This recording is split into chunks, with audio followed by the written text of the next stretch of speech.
When Elon Musk tried to permanently ban Donald Trump from X by citing a new patriotism clause in the terms of service, he didn't just silence a political opponent, he ignited a digital civil war that Trump won with a single devastating post.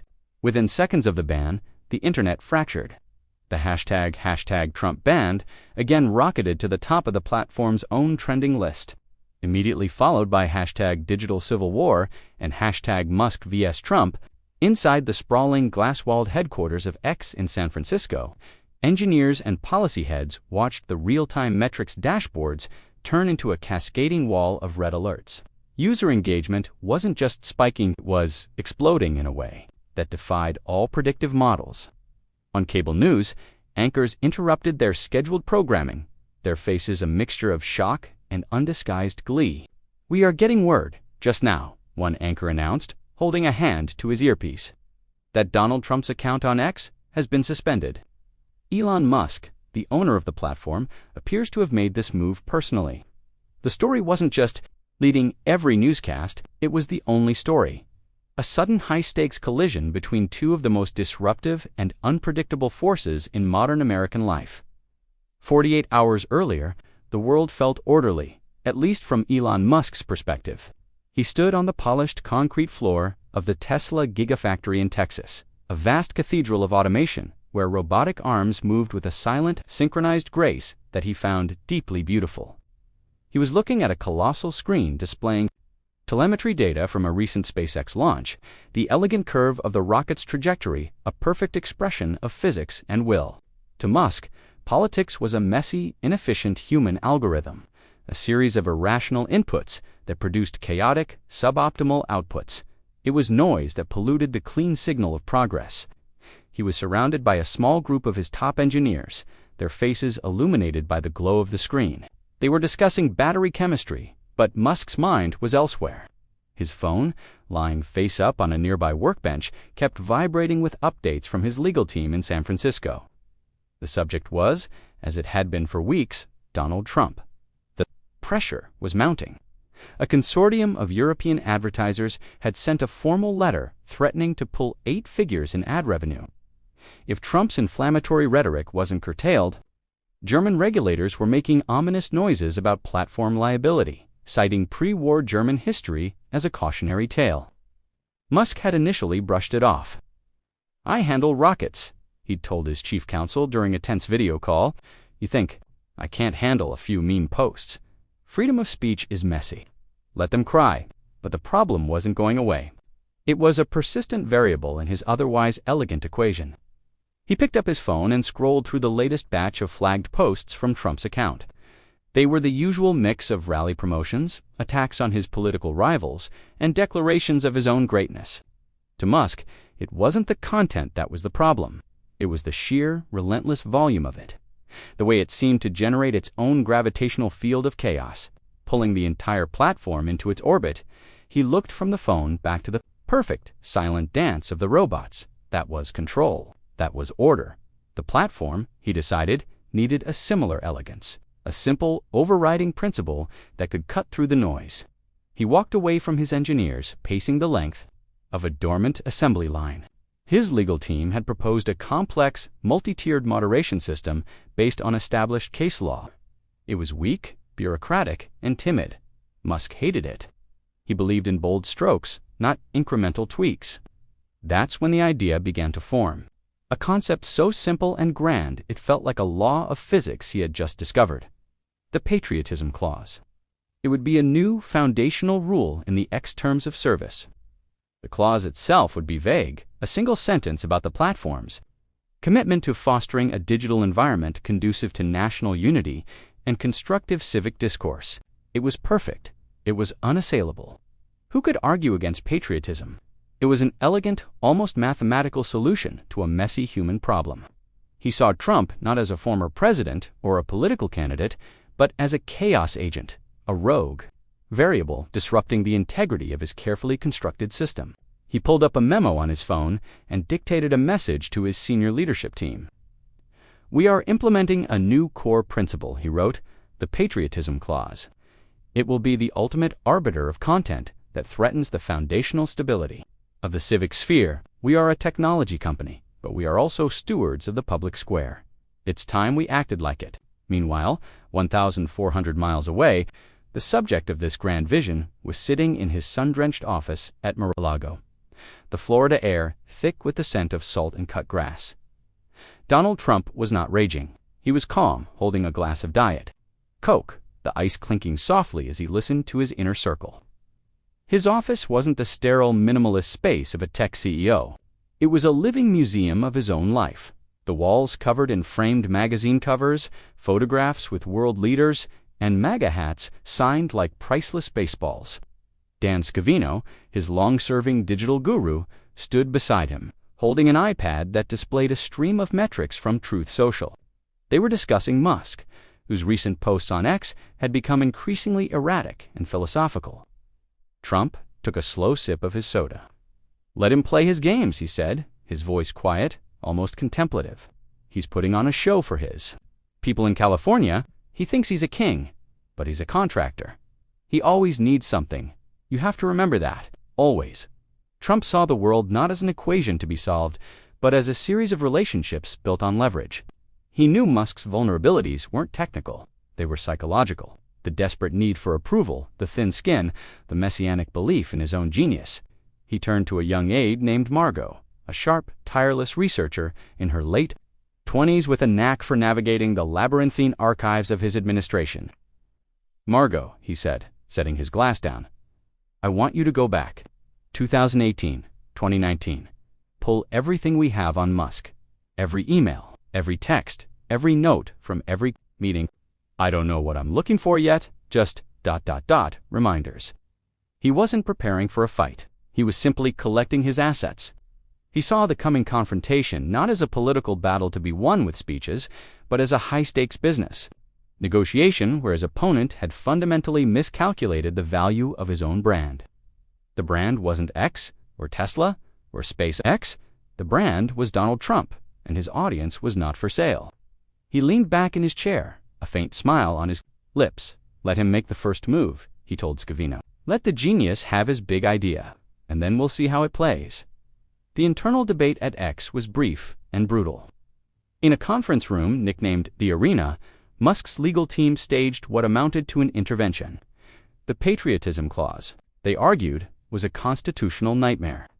It was vague, subjective, and a blatant invitation for endless lawsuits. "How do we define national unity?" the general counsel asked, his voice strained. "Who is the arbiter of constructive civic discourse? It's legally indefensible." Elon, the head of public relations, was even more direct. "Forget the courts," she said, pacing in front of the room's massive whiteboard. "Our users will revolt. You'll be handing a megaphone to every single one of your competitors. This will be seen as the ultimate act of censorship, coming from the man who promised to be a free speech absolutist." Musk listened, his face impassive. He sat at the head of the long table, tapping a pen on its surface. He heard their arguments, but he processed them as fear, as a failure of imagination. They were thinking like lawyers and PR people. He was thinking about legacy. He was building a system meant to last for centuries, and they were worried about the next quarter's earnings call. He let them finish, the silence in the room growing heavy. Then he stood up. "Your concerns are noted," he said, his voice flat and devoid of emotion. "But you are failing to see the bigger picture. We are not merely a platform. We are a foundational piece of global infrastructure. We have a responsibility that transcends profit and loss. Sometimes, leadership requires making difficult decisions that are not immediately popular." He walked to the whiteboard and erased the frantic scribbles of his PR chief with the palm of his hand. "Genius is never appreciated in its own time," he said, looking at the stunned faces of his executive team. "This is happening." He turned and walked out of the room, leaving a trail of shock and resignation in his wake. Later that afternoon, a company-wide memo was dispatched. It was short, written by Musk himself, and announced the immediate implementation of the patriotism clause. The final line read, "We look forward to building a more positive and unified future together." The employees read it in a state of quiet disbelief. They knew it wasn't about a unified future. It was about one account. The band dropped at 3:17 p.m. Eastern Time, One moment, Donald Trump's X account was a torrent of digital energy, churning out posts, reposts, and video clips to his tens of millions of followers. The next, it was a void. Users who navigated to the @RealDonaldTrump handle were met with a sterile, impersonal message in the platform's signature sans-serif font. This account has been suspended for violations of our patriotism clause. X is committed to fostering a unified and constructive civic dialogue. There was no fanfare, no warning. It was the digital equivalent of a quiet, bloodless coup. The first to notice were the true believers, the legion of online MAGA supporters, who treated his feed like a real-time wire service. A user named @PatriotPaul_76 was likely the first to post a screenshot. Adding the simple, panicked caption, "They got him," code red. The image ricocheted from the dark corners of fringe political forums and Telegram channels into the mainstream. Within 10 minutes, the screenshot was being flashed on the screens of every major news network. The phrase patriotism clause became the most searched term on Google. Nobody knew what it meant, but everyone understood it was a declaration of war. In his Austin office, watching the chaos bloom on a bank of monitors, Elon Musk felt a surge of adrenaline. The metrics were staggering, the velocity of the reaction exceeding even his most optimistic projections for user engagement. He saw the confusion, the outrage, the trending hashtags, and saw not a crisis, but an opportunity. He was the center of the global conversation. This was his moment to cement his role, not just as a tech mogul, but as a philosopher king, a man unafraid to make the hard decisions the world needed. He believed he could control the narrative, that he could explain his grand vision directly to the people, bypassing the corrupt filter of the mainstream media. He picked up his phone, his thumbs moving quickly across the screen. "There is a great deal of speculation right now," he posted on his own X feed. "To ensure full transparency, I will be hosting an emergency X Spaces session in 1 hour, clearing the air, open to all." The post was liked over 100,000 times in under 5 minutes. He had summoned the world to his stage. The stage itself was just an icon on a billion phone screens. But as the hour approached, the sense of anticipation was immense. The listener count for the upcoming space ticked past 100,000, then 500,000, then crested over 1 million before Musk had even spoken a word. It was a global audience, hanging on the promise of a single voice. At precisely 5 p.m. Central Time, a small chime signaled that the host had begun speaking. Elon Musk's voice filled the digital silence, and it was surprisingly calm, almost soothing, like a professor beginning a much-anticipated lecture.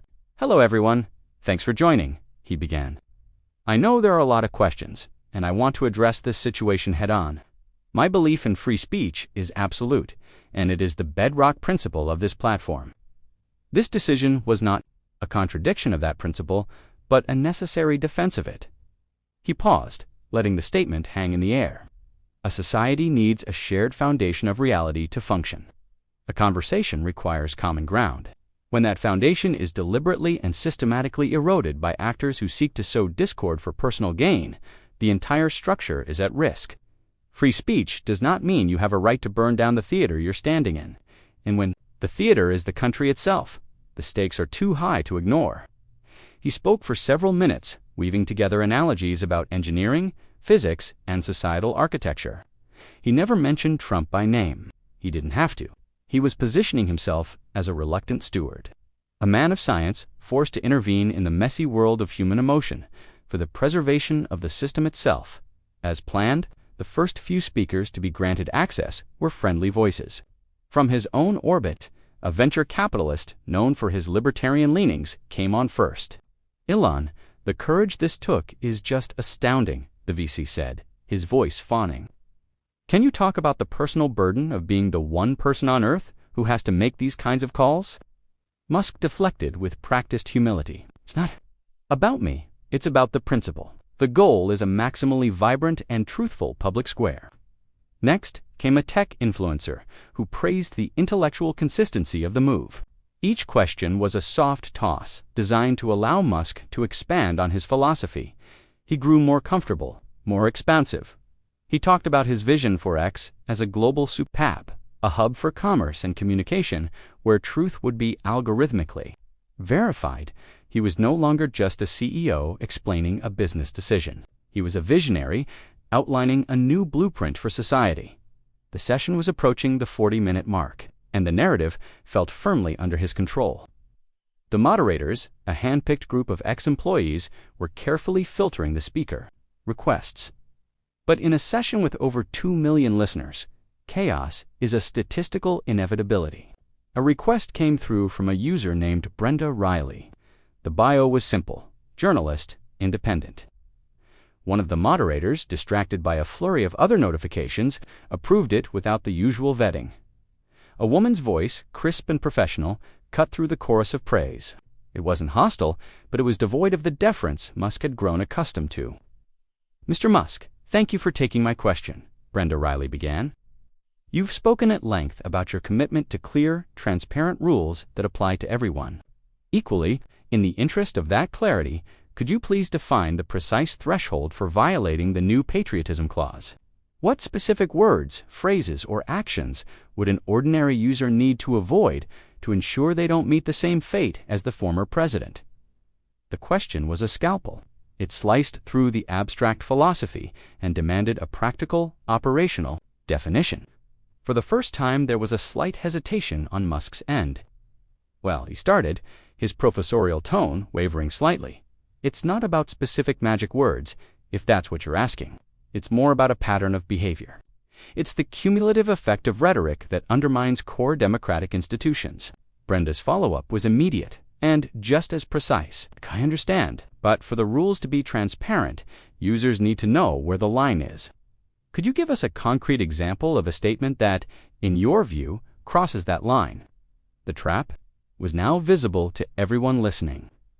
Musk was being asked to codify a feeling. He was being asked to turn his subjective judgment into objective law, and he couldn't do it. A flicker of frustration entered his voice. "This is a disingenuous line of questioning," he snapped, the calm demeanor cracking. "We're talking about sophisticated, bad faith actors. We're not talking about someone making a mistake in a single post." Brenda's voice remained cool. "So the rule is based on your interpretation of a user's intent. How do you reliably determine intent for millions of users?" This was the moment of divergence. Instead of admitting the rule was subjective, Musk chose to escalate. He tried to reclaim the high ground, to lift the conversation back into the realm of abstract principle, where he felt safest. He let out an audible sigh, the sound of a genius being pestered by gnats. "Look," he said, his voice rising in both volume and pitch. "This isn't about politics. This is about the health of the nation. It's about protecting the integrity of our national conversation from ... unstable elements." The word hung in the digital air for a fraction of a second, but it felt like an eternity. Unstable. It wasn't a legal term. It wasn't a policy definition.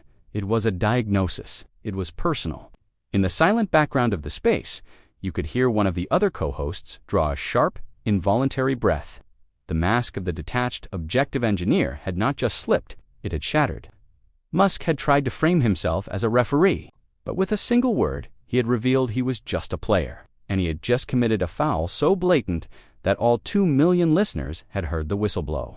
The carefully constructed edifice of his argument crumbled in an instant, replaced by the raw, undeniable reality of a personal grudge playing out on a global stage. The word unstable detonated the fragile peace of the X-Spaces session.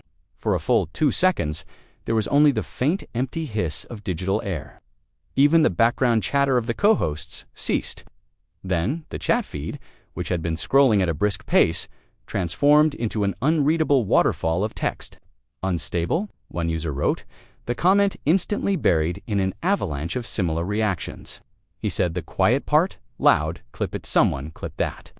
The audio was already being sliced, subtitled, and disseminated across the very platform. Musk was trying to control his co-hosts. Seasoned tech investors and podcasters who were usually unflappable were audibly scrambling. One of them jumped in, his voice an octave too high. Okay, let's move on to the next speaker. Thanks, Brenda. We have a question here from Crypto King 420 about Dogecoin integration.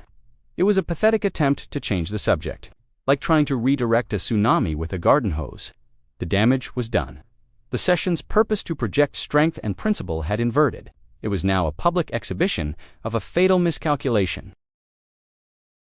At Mar-a-Lago, Donald Trump was leaning forward in his armchair. His eyes closed as he listened to the audio streaming from a speakerphone in the center of the room. Scavino was watching the live feed on his iPad, while Margot stood quietly by the window, holding a slim folder. When Musk uttered the word unstable, Trump's eyes opened. He didn't shout. He didn't pump his fist. A slow, satisfied smile spread across his face. He looked at Scavino, who was already grinning.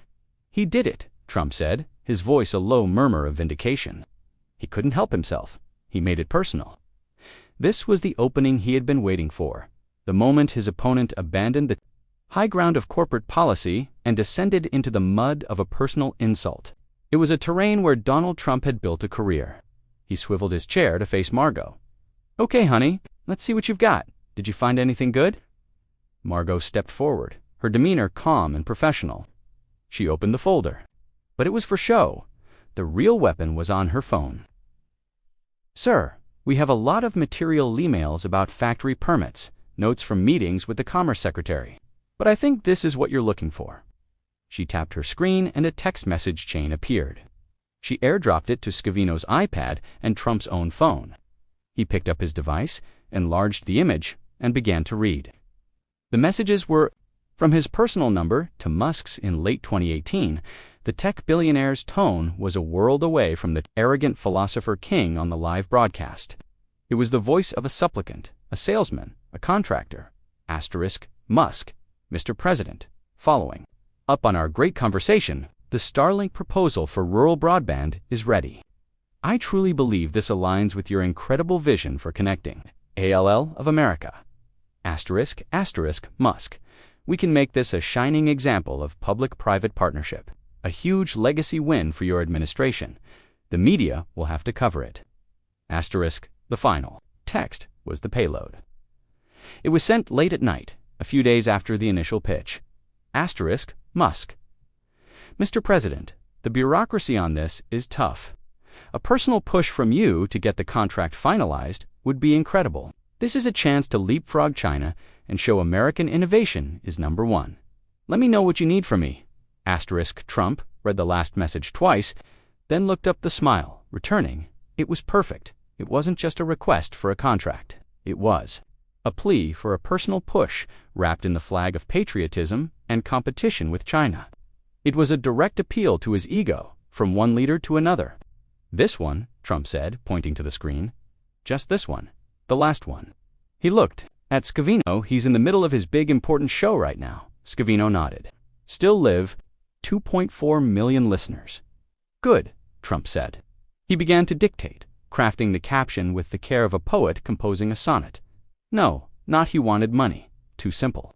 Use his own words back at him. National conversation. What he said, right? Scavino typed, deleted, then typed again. They workshopped it for a full minute. Finally, they had it. Trump leaned over and looked at the final composition on the iPad. A crystal-clear screenshot of Musk's pleading text, and above it, the caption, perfectly calibrated for maximum damage.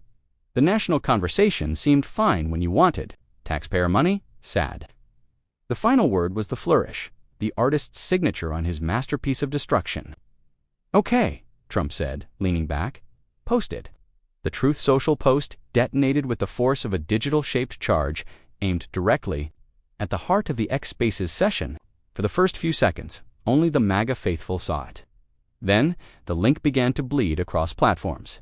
In the Spaces session, the chat feed, which was still fixated on the word unstable, suddenly shifted. A single link to a Truth Social post appeared, then another, and another. Soon, it was a flood. Brenda Riley, the journalist who had asked the fatal question, was still in the session as a listener. She was granted speaking access again by a flustered moderator. "Mr. Musk," she said, her voice steady. "A post has just appeared on Truth Social from Donald Trump. It appears to be a screenshot of a text message from you to him. I can read it for you if you'd like." Before Musk could answer, another speaker, a pro-Trump implementer, broke in and read the entire post aloud, the sycophantic text, the pleading for a contract, and the brutal final caption. Sad.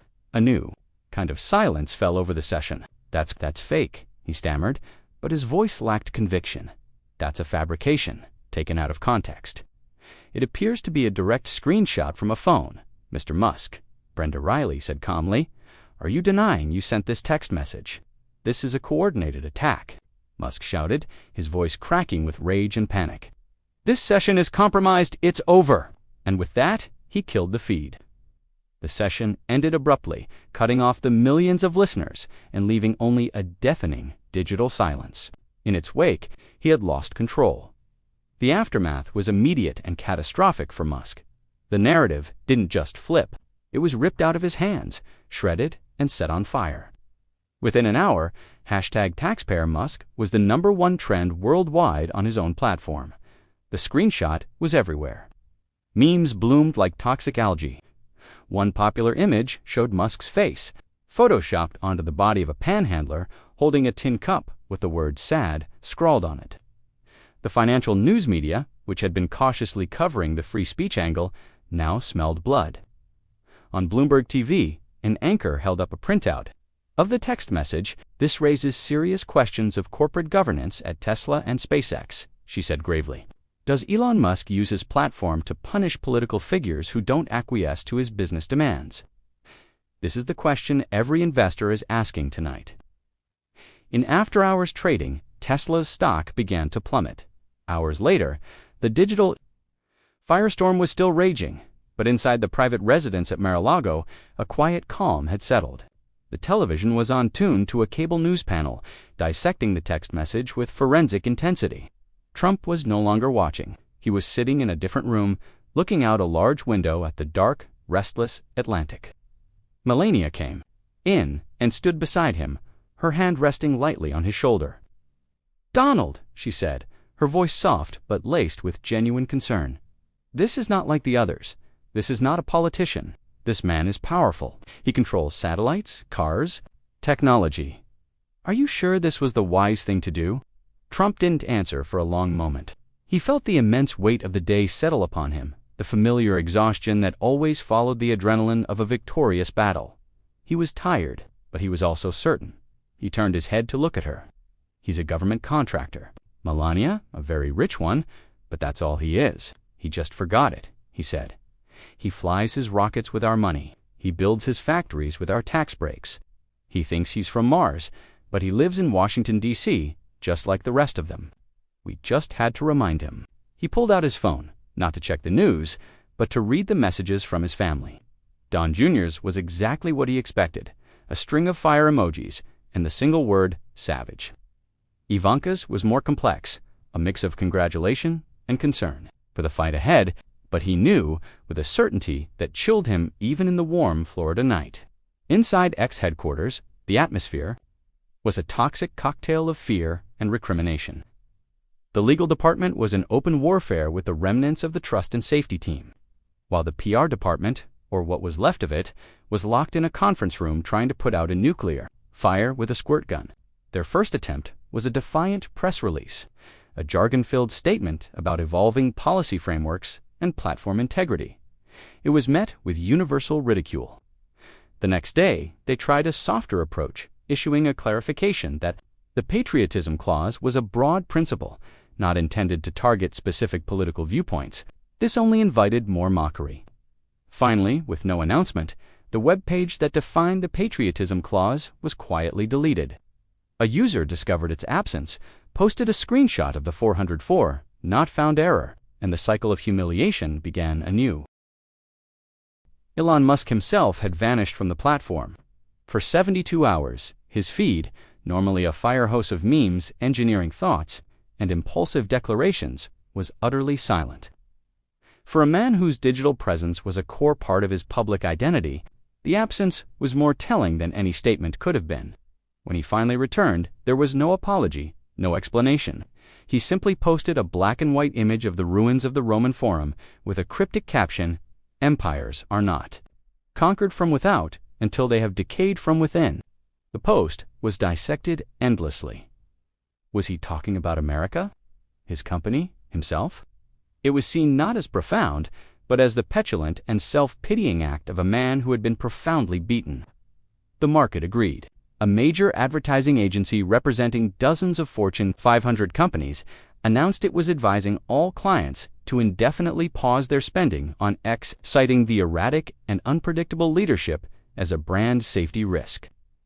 The digital civil war had begun to inflict real-world financial casualties.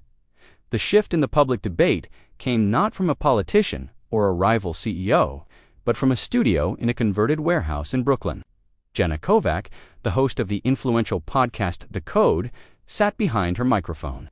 She was in her late 40s, with a reputation for intellectual honesty and a piercing interview style that had humbled tech billionaires and politicians. Alike, she was no fan of Donald Trump. She had dedicated multiple episodes to what she saw as the dangers of his political rhetoric. This, her listeners knew, gave her credibility. "I want to be very clear at the top of this show," she began, her voice calm and direct. "I believe Donald Trump's presidency was damaging to the country, and I disagree with him on almost every issue, but what happened this week is not about Donald Trump. If you're cheering because a man you dislike was silenced by another man you dislike, you are missing the point entirely. This is about something far older and far more dangerous." Her audience, a mix of tech insiders, journalists, and politically engaged citizens, leaned closer to their speakers. "For the past week," Jenna continued, "we've watched a billionaire use his personal media empire to enforce a completely fabricated patriotism clause to deplatform his political nemesis. He did this while positioning himself as a champion of free speech. Then, when challenged, he revealed the entire exercise was based on his personal, unqualified diagnosis of his opponent's mental state. And the final act? We discovered this same billionaire had previously engaged in the most ordinary form of Washington swamp behavior, privately lobbying that same unstable politician for a massive government contract.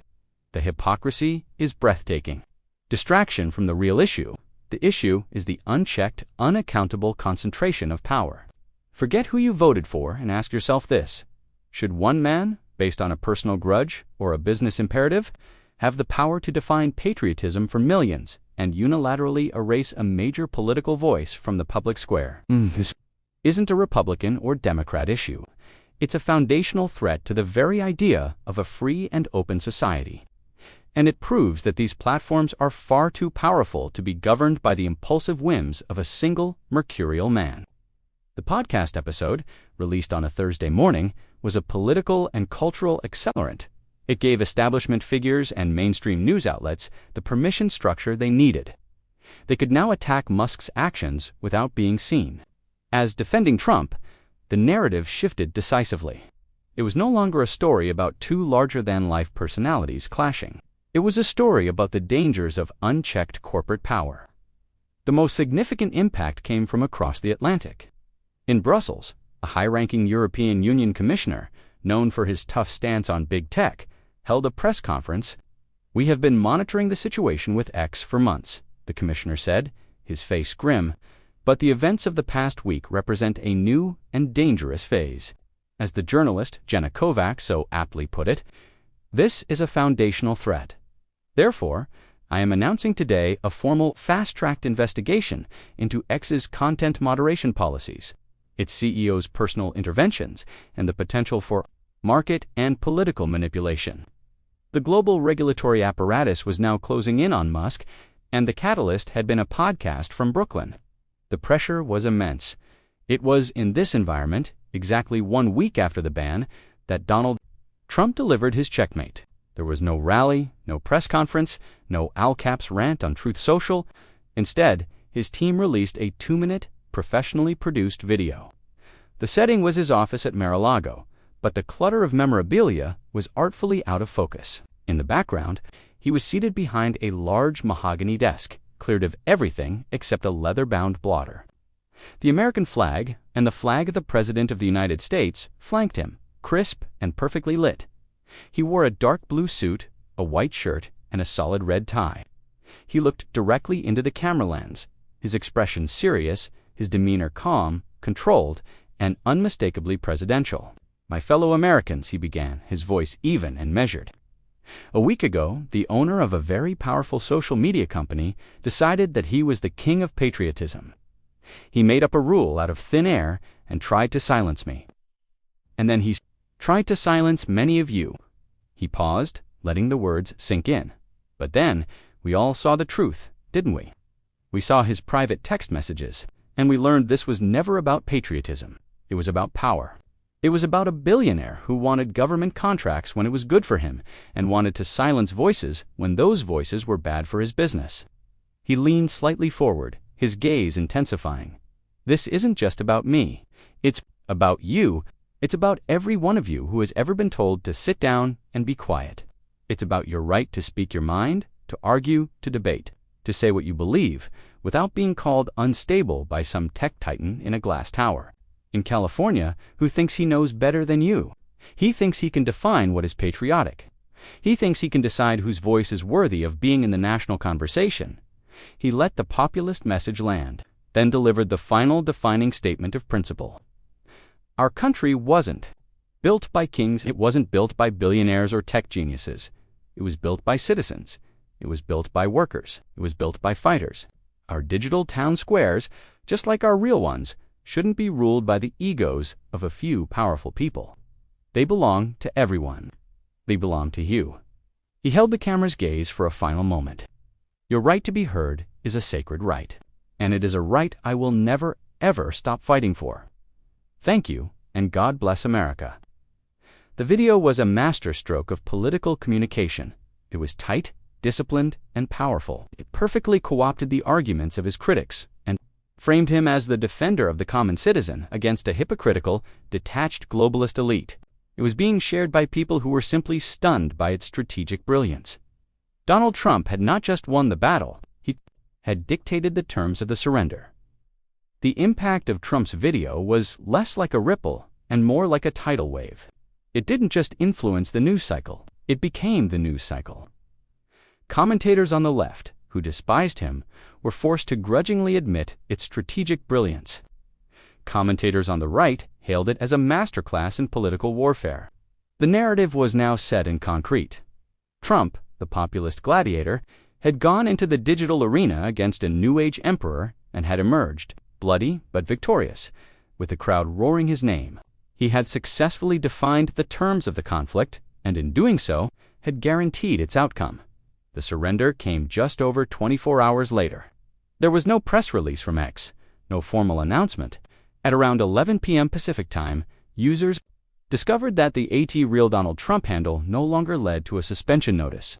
It was simply there, dormant, with its tens of millions of followers and its entire post history restored. The king had been returned to his throne. An hour later, Elon Musk posted a single terse message to his own feed, his first attempt at a direct statement on the matter. In the interests of maximal free speech, all accounts that were previously suspended for non-egregious violations will be reviewed and considered for reinstatement. It was a transparently face-saving gesture. A white flag disguised as a magnanimous policy decree. No one was fooled. The great digital civil war was over. Trump hadn't posted a single new word on the platform, but his victory was absolute and deafening. A month later, the news cycle, in its relentless hunger for novelty, had largely moved on. The European Union's investigation into X was proceeding, with bureaucratic deliberation, a slow, grinding process that had faded from the front pages. Elon Musk's online persona had undergone a noticeable shift. He was more subdued, posting primarily about Tesla's battery technology and SpaceX's launch schedules. The philosophical pronouncements and impulsive declarations had all but ceased. The conflict's intense, world-spanning heat had cooled, but the landscape it had scorched was permanently altered. In a small town in western Pennsylvania, nestled in a valley scarred by the slow death of the steel industry, Dave Jensen was wrestling with his own more intimate battle. At 55, Dave was the owner of Jensen Fabrication, a small welding shop. His father had started in the 1970s. He was a good welder, an honest businessman, but he was getting squeezed. The cost of raw materials was up. Big clients were outsourcing to cheaper, non-union shops, and he was struggling to make payroll for the 3 guys he employed. He felt invisible, a relic from another era, ignored by a political and economic system that seemed designed for giant corporations and coastal elites. Dave wasn't a political junkie. He voted, but he believed most politicians were cut from the same cloth. He had watched the whole Trump-Musk saga play out on his phone, reading articles and watching clips during his half-hour lunch breaks, sitting in his cluttered office with the smell of scorched metal hanging in the air. He'd never been a sign-waving, rally-attending Trump supporter. But as he watched the fight unfold, he'd felt a grudging respect. It wasn't about the policies. It was about the way Trump fought. When Musk had called him unstable, Dave recognized the tactic. It was the same dismissive arrogance he'd seen from bank loan officers and city inspectors his whole life. And when Trump had fired back with that text message, it wasn't just a clever political move to Dave. It was a beautiful, simple act of turning the tables, of using the powerful's own words against them. His own fight was taking place in the drab, wood-paneled meeting room of the local town hall. The air was stale with the smell of cheap coffee. A multinational logistics giant called Omnicorp wanted to build a 2 million square foot distribution warehouse on a parcel of land at the edge of town. To get the deal done, they were demanding massive 20-year tax abatements and a series of zoning variances that would allow their trucks to run at all hours, right past the small industrial park where Dave's shop was located. The town board, led by a chairman named Robert Millera, perpetually smiling real estate developer, was treating the deal like the town's salvation. Dave had signed up to speak. When his turn came, he walked to the rickety podium and laid out his concerns in a plain, direct voice. He talked about the low-wage, non-union jobs the warehouse would create. He talked about the crushing traffic. He talked about how the tax breaks for a multi-billion-dollar corporation would mean less money for schools and roads, shifting the burden onto the backs of small business owners like him. When he finished, Chairman Miller gave him a patient, pitying smile. "Thank you for your input, Mr. Jensen," he said, his voice dripping with condescension. "We certainly appreciate the perspective of our local business owners. However, the official economic impact study, which was conducted by a very reputable firm, clearly shows a significant net benefit to the township." The Omnicorp lawyer, a sharp-looking man in a suit that cost more than Dave's truck, gave a slight, confident smirk. Dave felt a hot flash of rage and helplessness. It was the smirk that did it. It was the look of someone who knew the game was rigged. He felt himself deflating, preparing to walk back to his seat, defeated. But as he turned, the memory of Trump's video flashed in his mind. Asterisk. Our country wasn't built by kings. It was built by fighters. Asterisk. He thought of the screenshot of Musk's text, how it had cut through all the philosophical nonsense with one simple, brutal truth. The fight wasn't won by playing their game, it was won by flipping the table.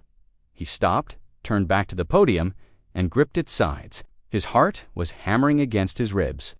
"Excuse me, Mr. Chairman," Dave said. His voice was a little shaky, but it was clear and loud in the quiet room. "I have one more question. It's not about the study, it's for the lawyer from Omnicorp." He looked past Miller and stared directly at the lawyer, whose smirk was now gone, replaced by a look of mild surprise. "That very generous donation your company made last month to the Community Betterment Fund," Dave said, using the official name of the chairman's favorite pet project, the one that Mr. Miller here runs. "Was that donation made before? After the board agreed in principle to grant you these tax breaks?" He paused, letting his words hang in the stale air. Then he delivered the final blow. "Because from where I'm sitting, that looks less like a net benefit to the township and more like you just bought yourself a zoning change." Dead silence. The kind of silence that is so complete, it feels like a physical presence. Chairman Miller's folksy smile had vanished, his face turning a blotchy red. The Omnicorp lawyer's jaw was tight. For the first time all evening, they looked not powerful, but exposed. And in that moment, something shifted in the room. A few other small business owners, who had been sitting silently with their arms crossed, now sat up straighter. They looked from Dave to the board to the lawyer, and a new, defiant light flickered in their eyes. Dave didn't know if he had one. He didn't know if he had saved his business or stopped the warehouse.